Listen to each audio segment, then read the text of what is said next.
Rabies is terrifying because by the time the warning signs appear, the situation is already extremely serious.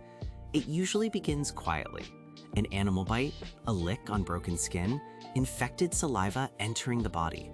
You may feel fine while the virus is already moving. Rabies doesn't spread through the blood. It travels along nerves, slowly climbing towards the brain, like a silent passenger on a one-way track. As it reaches the nervous system, behavior can change. Confusion, agitation, fear. Muscles that control swallowing can spasm, making drinking painful or impossible. Here's the terrifying line. Once symptoms begin, rabies is almost always fatal. But there is one surprising fact. After exposure, rabies can still be prevented. If medical treatment starts quickly, post-exposure vaccination can stop the virus before it reaches the brain.